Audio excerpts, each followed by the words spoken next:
이번에 SBS에서 터뜨린 건요, 그것이 알고 싶다. 그러니까 그 팀이 아니고, 그 완전히 조작의 달인들이잖아요.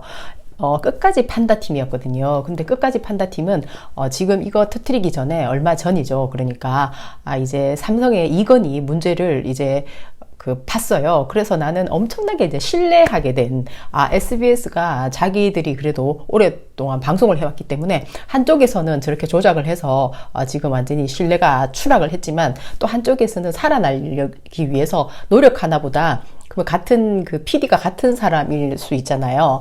그래서 신뢰를 많이 회복한 상황이어서 이 사람들이 터무니없이 그렇게 하지 않았을 것이다 하는 그런 이제 신뢰가 추락한 데서 조금 올라간 상황이었고요.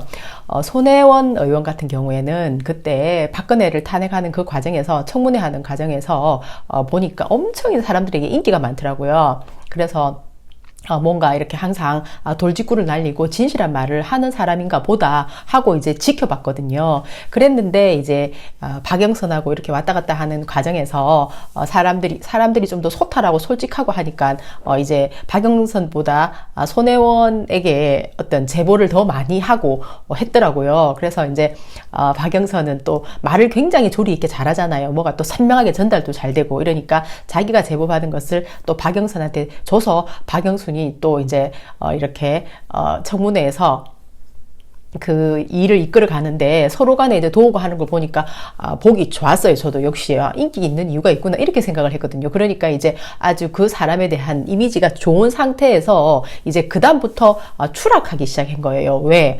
청문회가 아니라 이제 조윤선 이 여자가 지금 완전히 그 블랙리스트 때문에 뭐 감옥에도 살로 갔다 올 정도로 아주 좀 천박하잖아요. 그 여자의 삶 자체가. 그런데 그 여자가 이제 박근혜의 어떤 사랑을 받아서 뭐 안에 들어와서 같이 이제 해먹어야 될 일도 많고 또 서로 간에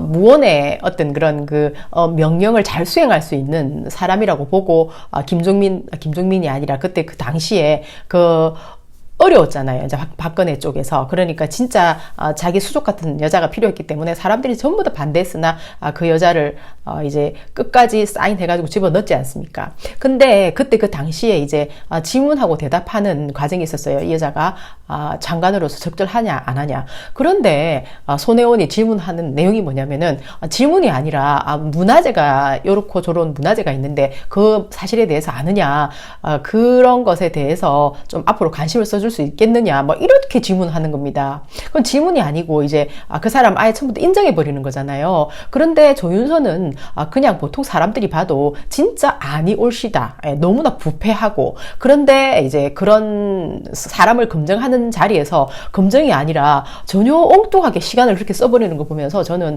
손혜원한테 이제 마이너스가 시작됐었어요. 그때 능력을 이제 손혜원의 능력을 그때부터 이제 검증하기 시작한 거죠. 도리어. 그렇게 하고 나서 보니까 주진영하고 나와서 이제 그 방송하는 거 있잖아요. 거기서도 보면은 사람이 좀 소탈하고 괜찮은 면도 있는데 또 한편으로는 뭔가 조금 부족한 게 많이 보이더라고요. 그래서 거기서 또 좀 이제 플러스 마이너스에서 또 마이너스.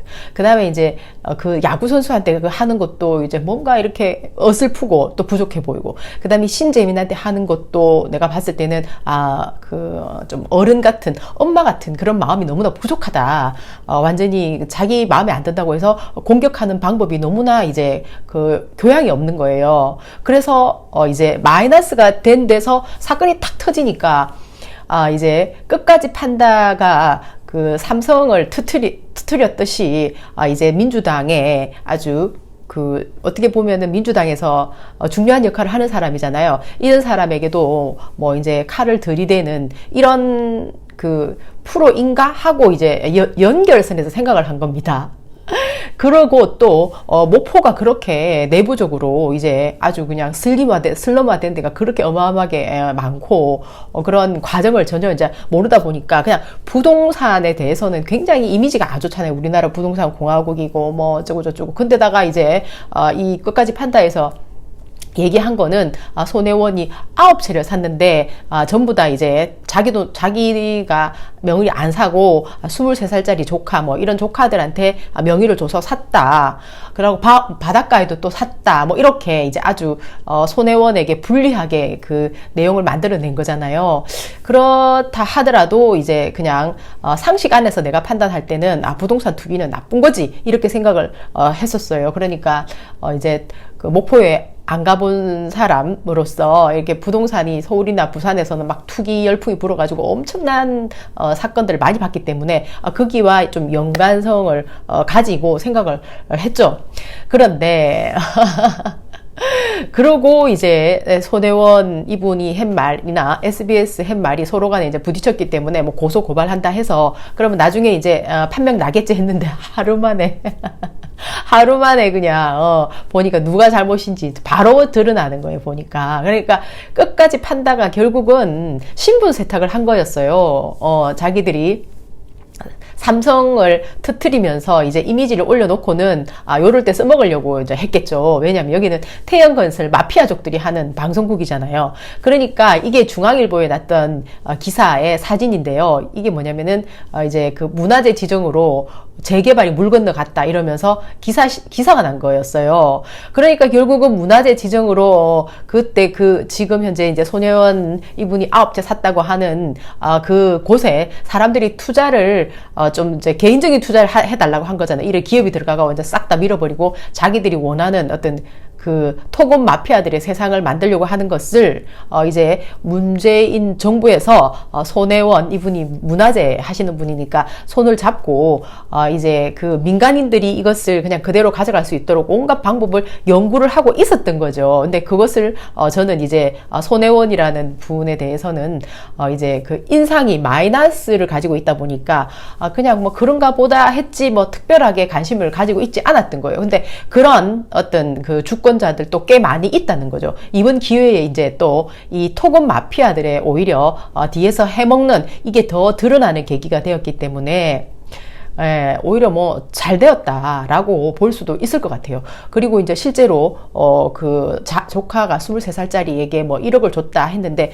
정여세를 냈고 정식적으로 법적으로도 문제가 없다는 겁니다. 근데 이제 이 끝까지 판다에서는 아주 그냥 뒷돈을 살 준 것처럼 그렇게 연출을 해가지고 그것이 알고 싶다 이재명 하듯이 아주 이번에도 이렇게 치졸한 짓을 했다는 겁니다. 아니 근데 이 SBS 사람들 정말로 참 부끄러운 줄 모르네요. 진짜 끝까지 판다해서 한 프로라도 진짜 신뢰를 가져갔으면은 그게 직원이 그렇게 많이 직원이 먹고 살아야 되는데 어떻게 그렇게 이렇게 일하는 사람들이 하나같이 이렇게 아유 정말 참 불쌍한 조직이에요.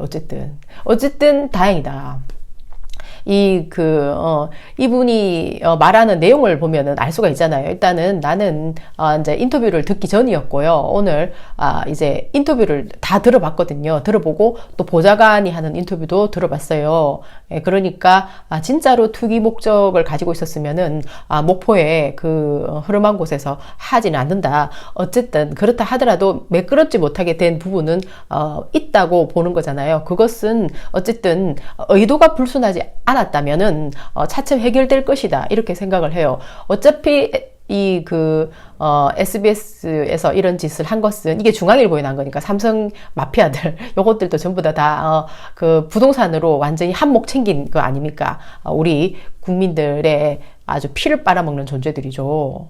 그래가지고 완전히 저것들은 막 빚지게 만들어가지고 막 사람들이 그냥 안 그래도 살아가기 힘든데 빚으로 또 허덕이게 만들고 이런 나쁜 인간들이 또 사람들이 투기를 하기 위해서 집을 사고 하면 안 되거든요. 살려고 집을 사야지. 근데 그렇게 지금 현재 우리나라 분위기를 만든 어떤 족속들이 토건족들 아닙니까? 그래서 아주 그 악랄하고 이런 악랄한 행위들이 또 이번에 손혜원 이분의 그 어떤 뭐 9채 그 건물 산 것 때문에 오히려 더 적나라하게 드러났다 이런 생각이 들어서 우리 주권자나 국민들은 이제 손혜원 의원의 뭐 그 그래 과정에서 이제 다 밝혔대요. 뭐 사람들한테 사라 했고 조카한테도 이제 목포에 한번 살아봐라. 거기 좋다더라. 뭐 이렇게. 그리고 나중에 결국은 이제 박물관을 만들겠다 하는 이분의 또 그 신념도 있었다고 하잖아요. 이제 그것이 이제 말로만 그런 게 아니고 어느 정도 인터뷰를 통해서 진심이 좀 묻어났다. 뭐 그런 생각을 저는 했어요. 그래서 이제 그 조윤선 문제라든지 뭐 야구선수 선동열, 신재민 크게 보면 그런 거죠. 이제 쭉 쌓여 있었던 건데 이번에 오히려 이제 해소가 됐다. 이분에게는 오히려 진정성이 있다. 뭐 이렇게 저는 생각을 하게 됐기 때문에 저처럼 생각하게 되는 사람들도 오히려 늘어날 수가 있으니까 이것은 뭐 또 다르게 말하면 전화이복이다. 이렇게도 표현할 수 있겠죠. 그리고 이런 토금 마피아들이 하는 이런 행동들은 정말 끝이 없다. 그래서 이제 같이 그 프로를 진행했던 주진형이라는 분이 이제 머니투데이에서 뒤에 누가 있는지 궁금하다.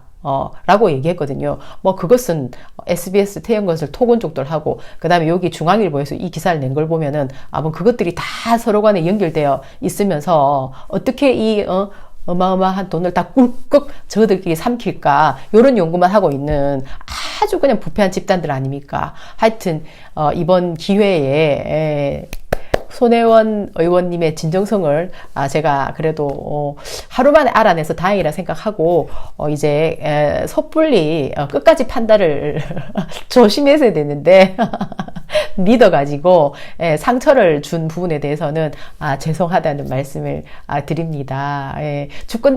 주권자들은 많이 깨어나서 이제 다 보이거든요. 그래서 이제 오히려 조국 그분이 막 그 뒤에서 이제 음해를 많이 당했지만은 그 이제 국정운영회에 나가서 오히려 이제 시원시원하게 말을 함으로 해서 또 이제 이미지를 급반전시켰잖아요. 이제 물론 우리는 한 길 뭐 물속은 10길 물속은 알아도 한 길 사람 속은 모른다 이런 말이 있으니까 뭐 그거 하나로 모든 걸 판단할 수 없지만 그래도 억지 주장에서는 어느 정도 조국 그분도 벗어났고 또 이제 손혜원 의원도 나는 이번 기회로 또 신재민하고 이제 손동열 또 그 전에 있었던 이제 좋았던 이미지에서 좀 나빠졌던 이미지가 다시 이제 이 힘겨운 전투와 함께 오히려 더 좋아질 수도 있다. 저는 그렇게 생각을 해요. 그래서 힘드시겠지만은 이제 이게 뭐 다 전쟁 아닙니까? 잘 극복을 하시면은 우리 주권자들은 전부 다 박수를 보낼 거라고 생각을 해요. 그리고 알츠하이머 전두환이 이때까지 5.18 그 사람들의 분노를 완전히 이제 얼마나 이 사람이 무시를 했나요? 그러면서 또 요번에 또 무슨 짓을 한 줄 아십니까? 자기가 이제 독감에 걸려서 법원에 못 나간다. 또 알츠하이머 때문에 못 나간다. 이렇게 아니 그러면서 또 골프는 치러 갔다는 겁니다. 골프는. 그러니까 이 사람이 얼마나 사람들을 진짜 자기가 하찮은 존재인데 보통 건강한 사람들을 그렇게 거꾸로 보는 거예요. 그러니까 한눈에 다 보이는데 이 짓을 계속 하고 있는 겁니다. 그때 그 당시에 독재할 때 그 자기의 파워, 막강 파워가 지금도 그대로 유지되고 있다고 이 사람은 생각을 하겠죠. 어디다 돈을 숨겨놨는지 그 돈의 파워로 이런 짓을 하는지 세상이 얼마나 많이 변했는데 사람들은 이 사람을 정말 지금 아주 그래도 이 사람은 스트레스는 없는가 봐요. 보니까 욕을 오만상 들어 먹어도 스트레스는 안 쌓이나 봐요. 이렇게 나이가 많은 분이 골프까지 이래 치러 다니는 걸 보면은 그런데 이제 스트레스를 좀 쌓이게 해줘야 된다. 왜? 너무 많은 사람들에게 스트레스를 쌓이게 했잖아요. 동포 우리 국민들에게 쌓이게 한 스트레스를 자기가 받아야 된다는 겁니다. 반드시. 그래야 공평한 거죠. 그래야 나라가 지금보다 더 건강해진다. 반드시 이 사람을 쳐넣어야 된다. 그렇게 생각해요. 정말 나쁜 사람이죠. 그리고 나쁜 사람은 계속 나쁜 사람을 해요. 이 전두환도 마찬가지인데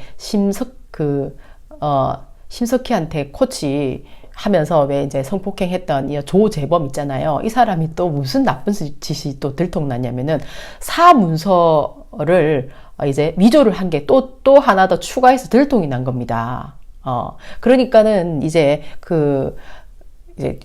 자기가 필요한 서류에 사인, 도장을 찍어야 되는데 그 도장을 이제 도장을 찍어줘야 될 대상이 퇴직을 해버린 겁니다. 그러니까는 퇴직을 한 사람 도장을 찍어가지고 그 서류를 이용해가지고 자기가 원하는 것을 그냥 가진 거죠.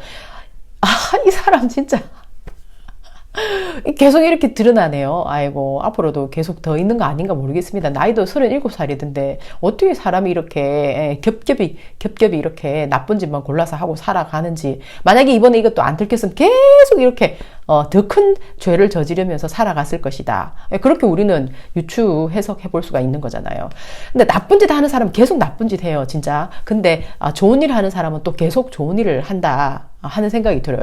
이번에 이제 경기도에서 오피스텔이 보통 사는 사람들이 젊은 사람들이 많이 사잖아요. 그리고 뭐 7평 이렇게 혼자 사는 사람들이 많으니까 이렇게 사는데 이제 월세가 50만 원이면은 그걸 관리하는 것도 별로 없잖아요. 그 조그만 그 건물 하나에. 근데 20만 원씩 이렇게 나오는 겁니다. 그런데 그 어마어마하게 많은 인구가 오피스텔에 살지만 그 전체를 관리하는 사람은 또 공무원은 한 명밖에 없었다는 거예요. 그래가지고 이재명 도지사님이 안 되겠다. 이것은 완전 잘못된 거다.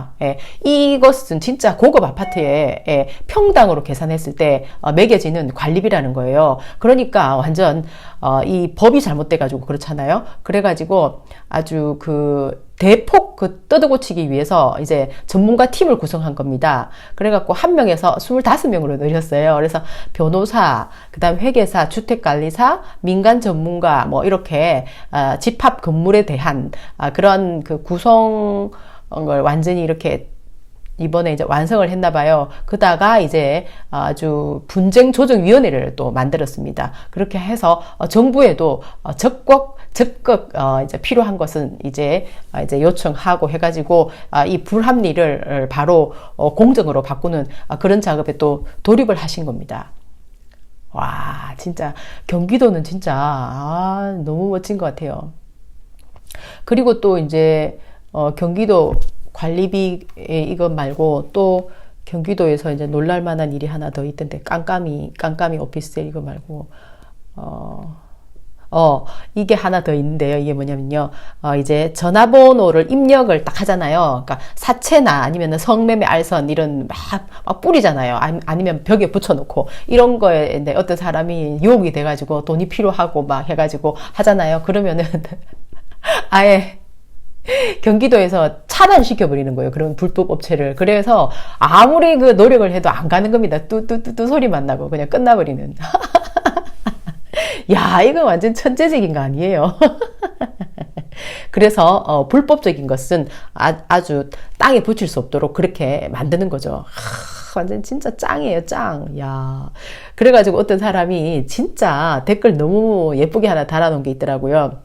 의원 누나 형아들. 선진국에서 뭐 어쩌고 저쩌고 배우고 와야 한다고 비싼 세금 들여가지고 비행기 타고 멀리 해외 가서 뻘짓하고 욕 처먹지 말고 가까운 성남 근처 경기도로 가서 이재명 형아 하는 거 따라만 해도 국민한테 상장 받고 이쁨 받고 표 받고 후원도 받고 다 받을걸? 너무 댓글 재밌게 잘 썼죠. 센스가 짱이에요. 화이팅! 바이!